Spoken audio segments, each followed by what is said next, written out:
नमस्कार विद्यार्थी मित्रों, मारी यूट्यूब चेनल ध वर्ल्ड ऑफ नॉलेज में आप सौનું हार्दिक स्वागत है। विद्यार्थी मित्रों, आज आपणे विडियो में डायरेक्ट इनडायरेक्ट स्पीच विषयनी चर्चा करीशुं, जेने गुजराती में प्रत्यक्ष के परोक्ष कथन कहेवामां आवे छे। बे व्यक्तिना संवादने डायरेक्ट स्पीच कहेवामां आवे छे ने ते संवादने कोई त्रीजी व्यक्ति दर्शावे त्यारे इनडायरेक्ट स्पीच बने छे। बोलनार व्यक्तिने रिपोर्टर कहेवामां आवे छे, तेमज सांभळनारने लिसनर तरीके ओळखवामां आवे छे। बोलनार साथे वपरायेलुं क्रियापद से, सेड, टोल्ड, आस्क ने रिपोर्टिंग वर्ब कहेवामां आवे छे। अवतरण चिन्हमां आवेला वाक्यने रिपोर्टिंग स्पीच तरीके ओळखवामां आवे छे। हवे प्रथम नियम जोईए तो रिपोर्टिंग वर्ब से, सेज, विल से, सेल से वर्तमान काळमां के भविष्यकाळमां होय तो काळमां कोई फेरफार थतो નથી। अवतरण चिन्ह નીકળી જાય છે અને ધેટ વડે વાક્ય જોડાય છે। સર્વનામમાં ફેરફાર બોલનાર અને સાંભળનાર પ્રમાણે થાય છે। એટલે આ એનો પહેલો નિયમ છે। હવે વાક્ય રચના જોઈએ આપણે તો પૂર્વા સેજ સ્મિતા ઇઝ અ નર્સ। તો વિદ્યાર્થી મિત્રો, આ વાક્યમાં જોશો તો પહેલા જ વાક્યમાં પૂર્વા સે શબ્દ લખેલો છે, એટલે આવા વાક્યમાં માત્ર ધેટથી વાક્ય જોડાશે। એટલે વાક્ય બન્યું છે Purva says there Smita is a nurse. બીજો નિયમ છે કે રિપોર્ટિંગ સ્પીચમાં વાક્ય દ્વારા સનાતન સત્ય, કહેવત કે વિજ્ઞાનના સિદ્ધાંત સૂચવાય તો તેમાં કોઈ ફેરફાર થતો નથી, ફક્ત અવતરણ ચિહ્ન નીકળી જાય છે અને ધેટથી વાક્ય જોડાય છે। ઉદાહરણ જોઈએ તો teacher said the earth is round. જો અર્થ ઇઝ રાઉન્ડ એક સનાતન સત્ય છે, એટલે the teacher said that the earth is round એટલે માત્ર બે વાક્યોને વચ્ચે ધેટ લગાડવામાં આવ્યું છે અને અવતરણ ચિહ્ન કાઢી નાખવામાં આવ્યા છે। વિજ્ઞાનનો સિદ્ધાંત હોવાથી માત્ર અવતરણ ચિહ્ન કાઢી નાખી અને ધેટ લગાડવાથી વાક્ય ઇનડાયરેક્ટ સ્પીચ બન્યું છે। હવે ત્રીજો નિયમ જોઈએ તો રિપોર્ટિંગ સ્પીચમાં જ્યારે સે ટુનો ઉપયોગ થાય છે ત્યારે આ વાક્યનું ઇનડાયરેક્ટ સ્પીચ કરતી વખતે સે ટુને જગ્યાએ ટેલ શબ્દનો ઉપયોગ કરી વાક્ય બનાવવામાં આવે છે। પુરુષ પ્રમાણે સર્વનામમાં ફેરફાર થાય છે। એટલે જો વાક્યમાં સે ટુ આપેલું હોય તો તેની જગ્યાએ ટેલ શબ્દો વાપરવામાં આવે છે। ઉદાહરણ જોઈએ તો you say to me you are clever. હવે આવું ડાયરેક્ટ વાક્ય છે તો આપણે વિદ્યાર્થી મિત્રો વાક્યમાં જોશો તો સે ટુ આપેલું છે એટલે એની જગ્યાએ ટેલ શબ્દ વાપરેલો છે, એટલે કે you tell me that I એમ ક્લેવર। આવું ઇનડાયરેક્ટ વાક્ય બન્યું છે વિદ્યાર્થી મિત્રો। ત્યારબાદનો ચોથો નિયમ જોઈએ તો રિપોર્ટિંગ સ્પીચમાં સે ટુ વાળું વાક્ય હોય તો તેનું ઇનડાયરેક્ટ સ્પીચ કરતી વખતે ટેલ્સ થશે, બાકીના ફેરફારો નિયમ મુજબ થશે। એટલે he says two me you R great આવું છે એ ડાયરેક્ટ વાક્ય છે તો હી ટેલ્સ એટલે અહીંયા સે ટુ અને એનું અહીં ટેલ્સ થયું છે। હવે જ્યારે આગળના વાક્યમાં આપણે જોયું તો એમાં માત્ર સે આપેલું હતું એટલે એનું ટેલ્સ થતું, પણ જો સેજ ટુ આપેલું હોય એટલે કે યસ લાગેલો હોય તો તેનું ટેલ્સ થશે। એટલે વાક્ય બન્યું છે he tells me that I am a great. આ રીતના વાક્ય રચના બનશે। ત્યારબાદનો પાંચમો નિયમ છે કે રિપોર્ટિંગ વર્બ તરીકે ડાયરેક્ટ સ્પીચમાં વાક્યમાં સે ટુને બદલે ઇનડાયરેક્ટ સ્પીચ કરતી વખતે ટોલ્ડ વપરાય છે। અવતરણ ચિહ્ન નીકળી જાય છે અને ધેટથી વાક્ય જોડાય છે। એક ઉદાહરણ લઈએ તો he said to me I talk with you. તો એનું વિદ્યાર્થી મિત્રો વાક્ય જોઈએ સેડ ટુ આપેલું છે એટલે તેનું થશે told. He told me that he talk with you that day એટલે ટુડેનું થઈ ગયું છે ધેટ ડે। બીજું વાક્ય છે કે he said to me I so you yesterday. He told me that he had seen me the previous day એટલે યસ્ટરડેનું previous date શું છે અને સો છે એ ભૂતકાળનું વાક્ય હોવાને કારણે પૂર્ણ ભૂતકાળ વાક્ય બન્યું છે વિદ્યાર્થી મિત્રો। હવે કાળમાં થતા ફેરફાર જોઈએ તો સાદા વર્તમાનકાળનું વાક્ય ઇનડાયરેક્ટ સ્પીચમાં ફેરવતી વખતે તેનો સાદો ભૂતકાળ બને છે, એટલે કે ક્રિયાપદનું ભૂતકાળનું રૂપ મુકાય છે અને એમ ઇઝ આર આપેલા હોય તો તેના વચન મુજબ વોઝ વેર થાય છે। એટલે પહેલું વાક્ય જોઈએ તો હી સેડ દર્શન પ્લેસ ક્રિકેટ। તો એ સાદા વર્તમાનકાળનું વાક્ય છે એટલે એનું વાક્ય બન્યું છે હી સેડ ધેટ દર્શન પ્લેડ ક્રિકેટ। એટલે અહીંયા જો કરતા ત્રીજો પુરુષ દર્શન હતો એટલે ક્રિયાપદને યસ લાગેલો હતો એટલે વર્તમાનકાળ સૂચવે છે। જ્યારે એનું ભૂતકાળ બનાવે ત્યારે એને ઈડી લગાડવામાં આવેલું છે। બીજું વાક્ય છે કે C sad to me are you well today. આ છે એક પ્રશ્નાર્થ વાક્ય છે, કારણ કે ટુ બીનું રૂપ પહેલાં આવેલું છે. એટલે પ્રશ્નાર્થ વાક્ય હોય તો સેડ ટુની જગ્યાએ આવશે આસ્કેડ, એટલે આસ્કેડ મૂકવામાં આવ્યું છે. અને ધેટની જગ્યાએ આવશે ઇફ, એટલે she asked me if I was well that day. ટુડેનું થઈ ગયું છે ધેટ ડે. એટલે આ પ્રકારની વાક્ય રચના વિદ્યાર્થી મિત્રો બનશે. નોંધ જોઈએ તો પ્રશ્નાર્થ વાક્યનું ઇનડાયરેક્ટ સ્પીચ કરતી વખતે સેડ ટુને બદલે આસ્કેડ શબ્દ મૂકવામાં આવ્યો છે અને ધેટની જગ્યાએ ઇફ મૂકવામાં આવ્યું છે. ત્યારબાદનું વાક્ય વિધાન વાક્ય બનાવી વિધાન વાક્યના નિયમ મુજબ ફેરફાર થયેલા જોવા મળે છે. ત્યારબાદનો બીજો નિયમ છે કે સાદા ભૂતકાળનું વાક્ય હોય તો ઇનડાયરેક્ટ સ્પીચ કરતી વખતે તેનું પૂર્ણ ભૂતકાળ બને છે. એટલે કે વોઝ વેર આપેલ હોય તો તેનું હેડ થાય છે અને ડીડ નોટ આપેલું હોય તો તેનું હેડ નોટ થાય છે. ક્રિયાપદનું ભૂતકાળનું રૂપ આપેલું હોય તો તેનું ભૂતકૃદંતનું રૂપ મુકાય છે. જોઈએ હવે નિયમમાં કે he said Kalpesh bought a scooter. તો આ વાક્ય વિદ્યાર્થી મિત્રો જોશો તો આપણે બોટ ઉપરથી બાયનું બોટ છે એટલે એ સાદા ભૂતકાળનું વાક્ય છે. હવે teacher said that Kalpesh had bought a scooter, એટલે હેડ બોટ છે એ પૂર્ણ ભૂતકાળ સૂચવે છે. પછી બીજું વાક્ય છે Aman said to me did you go to doctor. હવે ડીડ ઉપરથી જ ખ્યાલ આવી જાય કે આ ભૂતકાળનું વાક્ય છે. એટલે ભૂતકાળનું વાક્ય હોય અને પ્રશ્નાર્થ વાક્ય હોય એટલે આસ્કેડ શબ્દ આવેલો છે અને ઇફ આવેલું છે અને સાદો ભૂતકાળ હોવાને કારણે પૂર્ણ ભૂતકાળ બન્યું છે. એટલે Aman asked me if I had gone to the doctor, આવું ઇનડાયરેક્ટ વાક્ય બન્યું છે. ત્યારબાદનો નિયમ જોઈએ તો સાદા ભવિષ્યકાળના વાક્યનું ઇનડાયરેક્ટ સ્પીચ કરતી વખતે તેમાં આવેલા ભવિષ્યકાળના વિલ સેલનું ભૂતકાળ રૂપ મૂકવાથી ઇનડાયરેક્ટ સ્પીચ વાક્ય બની જાય છે. બાકીના નિયમ ફેરફારો નિયમ મુજબ થાય છે. પહેલું વાક્ય જોઈએ તો Chetan said I will do my homework today. Chetan said that he would do his homework that day. એટલે વિદ્યાર્થી મિત્રો આપ જોશો વાક્યમાં તો આ વાક્ય છે વિલનું અહીં વુડ કરવામાં આવ્યું છે અને સેડવાળું વાક્ય એટલે વિધાન વાક્ય હોવાને કારણે ધેટ શબ્દ મૂકવામાં આવ્યો છે. અને છે આઈ વિલ ડુ માય વર્ક, એટલે મેં મારું વર્ક કાર્ય કર્યું છે એનું ઇનડાયરેક્ટ બને એટલે હિઝ વર્ક થશે અને ધેટ ટુડેનું ધેટ ડે થયેલું છે વિદ્યાર્થી મિત્રો. ત્યારબાદનો નિયમ જોઈએ તો ચાલુ વર્તમાનકાળનું વાક્ય હોય તો તેનું ઇનડાયરેક્ટ સ્પીચમાં ફેરવીએ ત્યારે તેનો ચાલુ ભૂતકાળ બની જાય છે. એટલે ચાલુ વર્તમાનકાળ હોય તો તેનો ચાલુ ભૂતકાળ બને છે. ચાલુ વર્તમાનકાળ એટલે શું? તો કે ક્રિયાપદ કોઈ નજર સામે બનતી ઘટના હોય એને ચાલુ વર્તમાન કાળ કહેવામાં આવે છે અને તેની વાક્ય રચનામાં ક્રિયાપદને આઈએનજીનું રૂપ લાગેલું આઈએનજી લગાડવામાં આવે છે. એટલે Bina said mister Shah is teaching English. તો અહીંયા ટીચ શબ્દને આઈએનજી લગાડેલું છે એટલે અહીંથી ખ્યાલ આવશે કે આ વાક્ય છે સાદા વર્તમાનકાળનું વાક્ય છે. ચાલુ વર્તમાનકાળનું વાક્ય છે. ચાલુ વર્તમાનકાળ છે એ ચાલુ ભૂતકાળ બને છે. એટલે ચાલુ વર્તમાનકાળના ટુ બીનું રૂપ એટલે ઈજ મૂકવામાં આવેલું છે. હવે એનું ઇનડાયરેક્ટ કરીએ તો બીના સેડ ધેટ મિસ્ટર શાહ, અહીંયા ઈજનું થઈ ગયું છે વોઝ અને ટીચિંગનો શબ્દ ટીચિંગનો બંધ બેસતો એમને એમ રહેશે અને ઇંગ્લિશનું ઇંગ્લિશ. એટલે કે ચાલુ વર્તમાનકાળનું વાક્ય ચાલુ ભૂતકાળનું બનાવ્યું એટલે ટુ બીનું રૂપમાં ફેરફાર થયેલો જોવા મળે છે. પહેલા વાક્યમાં ઈજ અને બીજા વાક્યમાં વોઝથી વાક્ય બનેલું જોવા મળે છે. ત્યારબાદનો નિયમ નંબર 5 જોઈએ તો પૂર્ણ વર્તમાનકાળનું વાક્ય હોય તો ઇનડાયરેક્ટ સ્પીચ કરતી વખતે વાક્ય પૂર્ણ ભૂતકાળ બને છે. હવે પૂર્ણ વર્તમાનકાળનું વાક્ય એટલે તો પૂર્ણ વર્તમાનકાળનું વાક્ય આપણે જોઈએ તો ખ્યાલ આવશે કે સી સેડ દર્શન હેઝ ફિનિશ્ડ વર્ક, એટલે હેઝ અને ફિનિશ્ડ શબ્દ છે એ પૂર્ણ વર્તમાનકાળ સૂચવે છે વિદ્યાર્થી મિત્રો. તો એનું વાક્ય બન્યું છે હી સેડ ધેટ દર્શન હેડ ફિનિશ્ડ, એટલે હેઝનું થઈ ગયું છે હેડ એટલે પૂર્ણ ભૂતકાળ બન્યો છે અને અવતરણ ચિહ્ન નીકળી ગયા છે. ત્યારબાદનો નિયમ નંબર આપણે 6 જોઈએ તો વાક્ય ચાલુ ભૂતકાળનું હોય તો તેને ઇનડાયરેક્ટ સ્પીચમાં ફેરવતી વખતે તે વાક્ય ચાલુ પૂર્ણ ભૂતકાળ બને છે. એટલે વોઝ વેરનું હેડ બીન થાય છે. હવે વાક્ય રચના જોઈએ તો my brother said mister Shah was teaching Gujarati.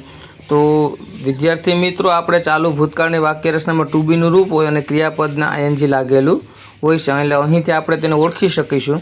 હવે ચાલુ ભૂતકાળનું વાક્ય ચાલુ પૂર્ણ ભૂતકાળનું વાક્ય બને છે. એટલે my brother said that mister Shah has been અને ટીચિંગનો શબ્દ ટીચિંગનો બંધ એમને એમ રહેશે. એટલે કે ચાલુ પૂર્ણ ભૂતકાળ બનાવતી વખતે બીન શબ્દ મૂકવામાં આવે છે. જ્યાં વાક્ય મૂકેલો છે એટલે વિદ્યાર્થી મિત્રો ચાલુ ભૂતકાળનું વાક્ય હોય તો ચાલુ પૂર્ણ ભૂતકાળ બને છે. ત્યારબાદનો નિયમ જોઈએ તો વાક્ય પૂર્ણ ભૂતકાળમાં હોય તો ઇનડાયરેક્ટ કરતી વખતે તેમાં કોઈ ફેરફાર થતો નથી. એટલે કે પૂર્ણ ભૂતકાળનું જ વાક્ય હોય તો તેમાં કોઈ ફેરફાર થશે નહીં. જો mister Shah said Anand had seen, તો જો અહીં હેડ સીન શબ્દ ઓલરેડી આપેલો જ છે. Many lion in the forest of Gir, હવે એનું ઇનડાયરેક્ટ વાક્ય બનાવ્યું તો mister Shah said that Anand had scene many lion in the forest of Gir, એટલે માત્ર અવતરણ ચિહ્ન નીકળી ગયા છે વિદ્યાર્થી મિત્રો, અને વાક્ય ધેટથી જોડાયેલું છે. કારણ કે પૂર્ણ ભૂતકાળનું વાક્ય હોય તો તેમાં કોઈ ફેરફાર થશે નહીં. ત્યારબાદનો નિયમ જોઈએ તો રિપોર્ટિંગ સ્પીચમાં shall, will, can, could, may, might, should, would આવે તો તેને ઇનડાયરેક્ટ સ્પીચમાં ફેરવીએ આ અત્યારે આ પ્રમાણે ફેરફાર થશે.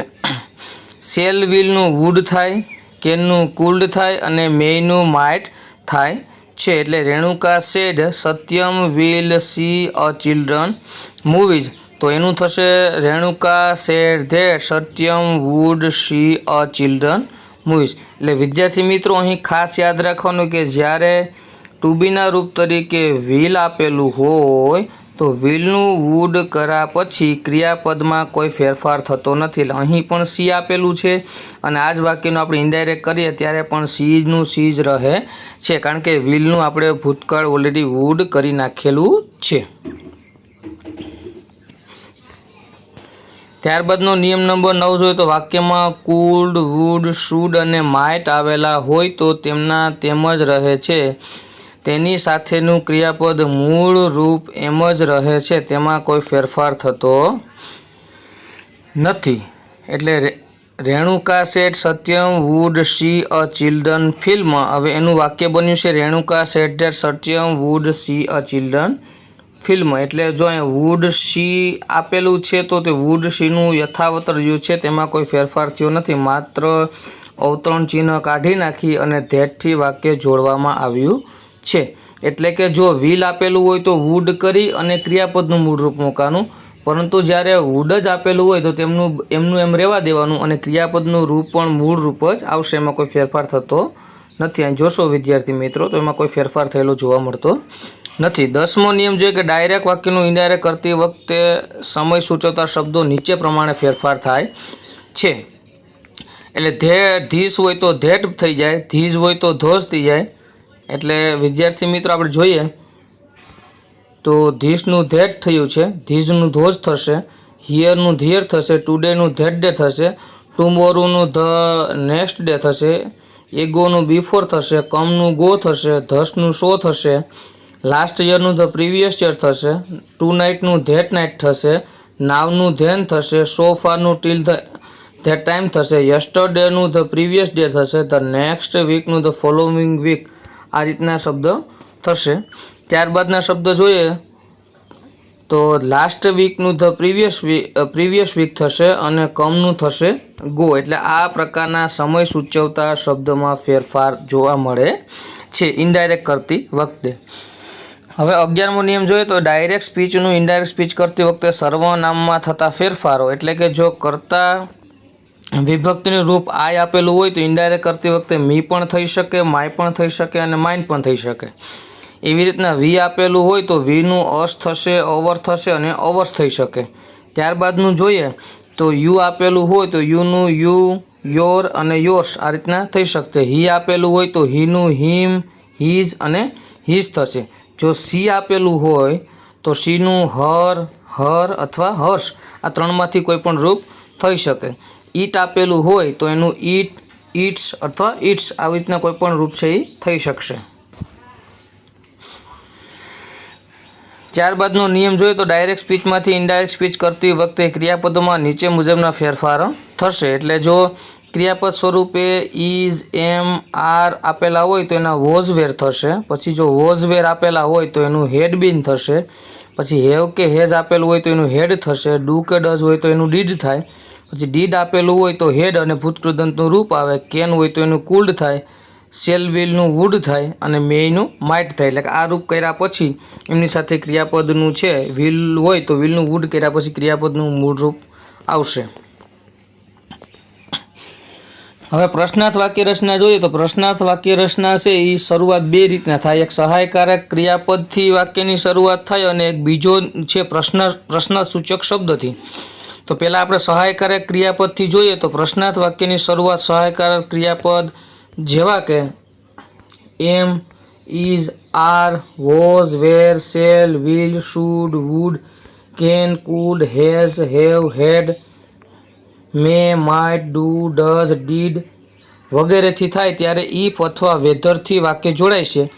પ્રશ્નાર્થ વાક્ય સાદું બની જાય છે અને સાદા વાક્યમાં જે પ્રમાણે ફેરફારો થતો હોય તે પ્રમાણે ફેરફાર થાય છે અને સેડ ટુને બદલે આસ્કેડ શબ્દ મુકાય અને પ્રશ્ન ચિહ્ન નીકળી જાય છે. વિદ્યાર્થી મિત્રો, એટલે જો સહાયકારક ક્રિયાપદ એટલે આમાંથી કોઈ પણ શબ્દ આપેલા હોય, એમ, ઇઝ, આર હોય, વોઝ, વેર હોય, shall, would, can, could, has, have, had, may, might, do, does કે ડીડ આપેલા હોય તો એ સહાયકારક ક્રિયાપદથી વાક્ય રચના થઈ છે એમ ગણાય છે. અને આવી કન્ડિશનમાં છે ઇફ અથવા વેધરનો ઉપયોગ થાય છે અને સેડ ટુ આપેલું તો તેનું આસ્કેડ રૂપ મૂકવામાં આવે છે. એટલે Bina said to Sapna will you lend me your dictionary for one day.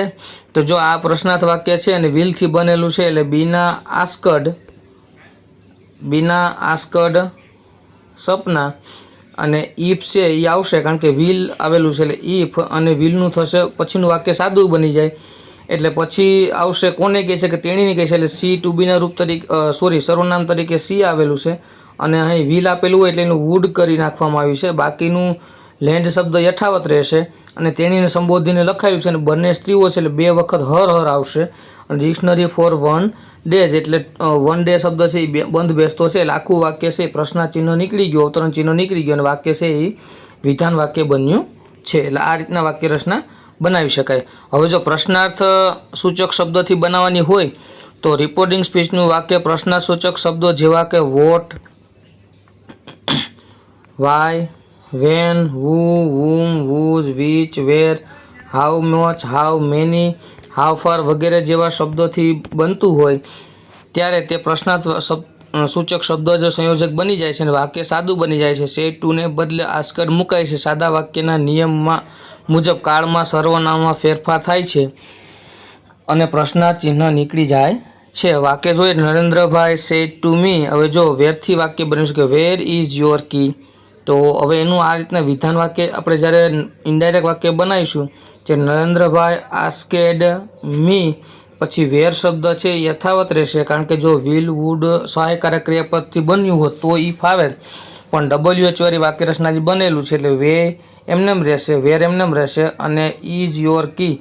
હવે એનું વિધાન વાક્ય બનાવવાનું થાય તો માય કી વોઝ કારણ કે ઇઝ છે એટલે સાદો વર્તમાન કાળ સાદો ભૂતકાળ બન્યો છે અને માય કી છે એ કરતાં ત્રીજો પુરુષ છે એટલે માય કી શબ્દ આવેલો છે. પ્રશ્નાર્થ ચિહ્ન અને અવતરણ ચિહ્ન છે એ આ વાક્યમાં આપણે કાઢી નાખેલા છે અને આ રીતના વાક્ય બનાવવામાં આવ્યું છે. વિદ્યાર્થી મિત્રો, ત્યારબાદનું બીજું વાક્ય જોઈએ mister Dave said to mister Shah why did you teach English. તો મિસ્ટર દવે આસ્કડ શબ્દ છે કારણ કે પ્રશ્નાર્થ વાક્ય છે એટલે આસ્કેડ આવેલું છે. મિસ્ટર શાહ અને WH વાળી વાક્ય રચના હોય એટલે ઇફ નથી આવ્યું તેની જગ્યાએ વાય આવેલું છે અને why did you teach English એટલે મિસ્ટર દવે છે એ મિસ્ટર શાહને એવું કહે છે એટલે તેણી કહે છે તેણી માટે સી શબ્દ વાપરવામાં આવ્યો છે. પછી બીજો જોઈએ આપણે તો ડીડ છે એ ભૂતકાળ સૂચવે છે એટલે સાદો ભૂતકાળ હોય તો એનું પૂર્ણ ભૂતકાળ થાય છે એટલે હેડ વાપરવામાં આવ્યું છે. પછી ટીચનું ભૂતકૃદંતનું રૂપ ટોટ મૂકવામાં આવ્યું છે અને ઇંગ્લિશ શબ્દ બંધ ટૂંકમાં અન્ય શબ્દ તરીકે ઇંગ્લિશ શબ્દનો ઉપયોગ થયેલો છે એટલે ઇંગ્લિશ શબ્દ યથાવત છે. હવે જો અવતરણ ચિહ્ન નીકળી ગયા છે અને પ્રશ્ન ચિહ્ન પણ કાઢી નાખી તો વાક્ય આ રીતના બન્યું છે કે mistress Dave asked mister Shah why she had taught English. આ રીતના વિધાન વાક્ય બન્યું છે. હવે યાદ રાખો કે વિધાન વાક્ય અને પ્રશ્નાર્થ વાક્ય માટેના કેટલાક નિયમો છે. તો પહેલો નિયમ એમ છે કે એમ અને ઇઝનું વોઝ થાય છે અને આરનું વેર થાય છે. પછી બીજો નિયમ છે કે હેઝ કે હેવ આપેલું હોય તો એનું હેડ થશે. ત્રીજો નિયમ છે કે વોઝ વેરનું હેડ બીન થશે. ચોથો નિયમ છે કે સાદો વર્તમાન કાળ હોય તો એ સાદો ભૂતકાળ બને છે. સાદો ભૂતકાળ હોય તો પૂર્ણ ભૂતકાળ બને છે અને પૂર્ણ ભૂતકાળની વાક્ય રચના હોય તો તો પૂર્ણ ભૂતકાળની વાક્ય રચનામાં છે એ કોઈ પણ પ્રકારનો ફેરફાર થતો નથી, એટલે પૂર્ણ ભૂતકાળ છે એમને એમ રહે છે, માત્ર ધેટથી વાક્ય જોડાય છે. પછી જો શેલ વિલનું છે વુડ થાય છે, કેનનું કુલ્ડ થાય છે, મેયનું માઇટ થાય છે, તેની સાથે ક્રિયાપદનું મૂળ રૂપ જ આવે છે. એટલે આ નિયમ છે એ ખાસ યાદ રાખવાનો રહેશે. ત્યારબાદનું છે કે શુડ, વુડ, કેન, કુલ્ડ, માઇટમાં કોઈ ફેરફાર થતો નથી, એટલે આમની સાથે આવેલું ક્રિયાપદ એના મૂળ રૂપમાં જ રહે છે. ત્યારબાદનો નિયમ જોઈએ તો ડુ, ડઝ નીકળી જાય છે અને ક્રિયાપદનું ભૂતકાળનું રૂપ બને છે. એટલે કે જો વર્તમાન કાળમાં ડુ કે ડઝ આપેલા હોય તો એનું સાદો ભૂતકાળ રૂપ બને છે, એટલે સાદા ભૂતકાળનું વાક્ય બને છે. Do, does, do not, does નોટનું ડીડ નોટ થાય છે. એટલે પ્રશ્નાર્થ વાક્ય રચનામાં જ્યારે હોય ત્યારે આ નિયમ લાગુ પડશે. એટલે ડુ નોટ અને નકાર વાક્ય રચના હશે તો ડુ નો કે ડઝ નોટનું ડીડ નોટ થશે. ત્યારબાદનો નિયમ જોઈએ તો ડીડ નીકળી જાય છે અને ક્રિયાપદનું ભૂતકૃતનું રૂપ મુકાય છે. ડીડ નોટનું હેડ નોટ થાય છે, એટલે કે ડીડ છે એ નીકળી જાય અને ક્રિયાપદનું ભૂતકૃતનું રૂપ મુકાય. આવું શા માટે થયું? કે સાદો ભૂતકાળ છે એ પૂર્ણ ભૂતકાળ બને છે. એટલે ડીડ નોટ આપેલું હશે તો એનું હેડ નોટ થશે, એટલે કે પૂર્ણ ભૂતકાળ બનશે. ત્યારબાદનો નિયમ જોઈએ તો સમય સૂચક શબ્દોમાં ફેરફાર થાય છે. પછી રિપોર્ટિંગ વર્બનું સેજ કે વિલ સે હોય તો ઇનડાયરેક્ટ સ્પીચમાં કોઈ ફેરફાર થતો નથી. એટલે સર્વપ્રથમમાં આપણે વાક્ય રચના જોઈ છે. એટલે અને 13મો નિયમ છે કે સનાતન સત્ય, કહેવત કે વિજ્ઞાનના સિદ્ધાંતોમાં ફેરફાર થતો નથી, ફક્ત ધેટથી વાક્ય જોડાય છે. એ નિયમ આપણે અગાઉ જોઈ લીધેલો છે. 14મો નિયમ છે કે પ્રશ્નાર્થ વાક્યમાં સંયોજક સહાયકારક ક્રિયાપદથી શરૂ થતું હોય તો ઇફ કે વેધર અને પ્રશ્નાસૂચક શબ્દોથી શરૂ થતું હોય તો પોતે જ સંયોજક બને છે. એટલે કે can, could, would, were, was વગેરે શબ્દોથી થતું હશે તો ઇફ કે વેધર આવશે, પણ જો WH વાળી વાક્ય રચના હશે તો એ પોતે જ છે ઇફની જગ્યાએ પોતે સ્થાન લેશે. ત્યારબાદનો 15મો નિયમ છે કે સાદા વાક્યમાં સે ટુને બદલે ટોલ્ડ, સે ટુને બદલે ટેલ્સ મુકાય છે વિદ્યાર્થી મિત્રો. એટલે આપ જોશો તો આ પ્રકારની વાક્ય રચના પણ આપણે ભણી ગયા છે. તો એમાં સે વાળું વાક્ય હોય તો સેનું ટેલ થાય, અને જો સેઝ ટુ હોય તો એનું ટેલ્સ શબ્દ વાપરવામાં આવે છે. અને પ્રશ્નાર્થ વાક્ય હોય તો આસ્કડ અથવા આસ્ક શબ્દ વાપરવામાં આવે છે.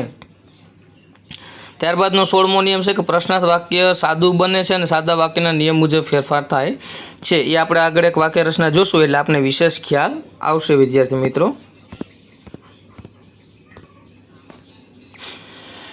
હવે અહીં એક વાક્ય આપેલું છે કે grandfather said honesty is the best policy. જો આ વાક્ય એક સનાતન સત્ય વાક્ય છે, એટલે આમાં આ વાક્યમાં કોઈ ફેરફાર થતો નહીં, માત્ર ધેટ શબ્દ લાગેલો છે.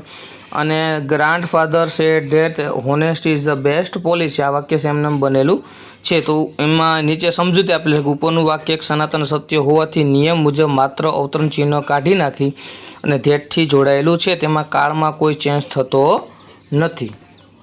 શા માટે? તો કે સનાતન સત્ય વાક્ય છે એટલા માટે. બીજું વાક્ય Suman sad to me will the boys play cricket. એટલે હવે આ એક પ્રશ્નાર્થ વાક્ય છે અને સહાયકારક ક્રિયાપદથી બનેલું છે. એટલે સુમન આસ્કેડ મી અને ઇફ એટલા માટે મૂકેલું છે કારણ કે અહીં વિલ આપેલું છે અને વિલ છે એક સહાયકારક ક્રિયાપદથી છે વાક્ય બનાવવામાં આવ્યું છે. એટલે Suman asked me if the boys અને વિલનું થઈ ગયું છે વુડ, પછી ક્રિયાપદ એના મૂળ રૂપમાં આવે છે. એટલે પ્લે શબ્દ છે અહીંયા પ્લે છે એ જ શબ્દ એમને બેઠો રાખેલો છે, અવતરણ ચિહ્ન કાઢી નાખેલા છે અને વાક્ય વિધાન વાક્ય બન્યું છે. એટલે Suman asked me if the boys would play cricket. ઉપરનું વાક્ય પ્રશ્નાર્થ વાક્ય હોવાથી તેનું ઇનડાયરેક્ટ સ્પીચ કરતી વખતે સૌપ્રથમ અવતરણ ચિહ્નમાં રહેલા વાક્યને વિધાન વાક્ય બનાવવામાં આવ્યું છે. ત્યારબાદ નિયમ મુજબ વિલ હોવાને કારણે તેનું વુડ કરવામાં આવ્યું છે, જેથી કરીને ક્રિયાપદ તેના મૂળ રૂપમાં આવશે. પ્રશ્નાર્થ વાક્ય હોવાને કારણે આસ્કેટ તેમજ ઇફ મૂકવામાં આવ્યું છે અને અવતરણ ચિહ્નો કાઢી નાખવામાં આવ્યા છે. એટલે આ પ્રકારના ફેરફાર આપણે એમાં કરેલા છે. ત્યારબાદનું ત્રીજું એક વાક્ય જોઈએ તો the king said to his minister who is the real thief. આવું એક પ્રશ્નાર્થ વાક્ય આપેલું છે. હવે જો WHની વાક્ય રચના છે લીફ આવશે ને, એટલે ધ કિંગ આસ્કેડ હિઝ મિનિસ્ટર એટલે આસ્કેડ શબ્દ આવશે. પછી હુનું હુ યથાવત રહેશે. ધ રિયલ થીફ વોઝ એટલે આ વાક્ય છે ઇઝ ધ રિયલ થીફ આ વાક્ય છે એ વિધાન વાક્ય બને છે અને ઇઝ છે એ સાદો વર્તમાનકાળ બતાવે છે એટલે એનું સાદો ભૂતકાળ થશે એટલે હુ ધ રિયલ થીપ વોઝ એટલે અવતરણ ચિહ્ન કાઢી નાખેલા છે, કારણ કે અવતરણ ચિહ્ન કાઢી અને આપણે વિધાન વાક્ય બનાવવાનું થાય છે. એટલે આ રીતના બન્યું છે કે the king asked his minister who was the real thief was.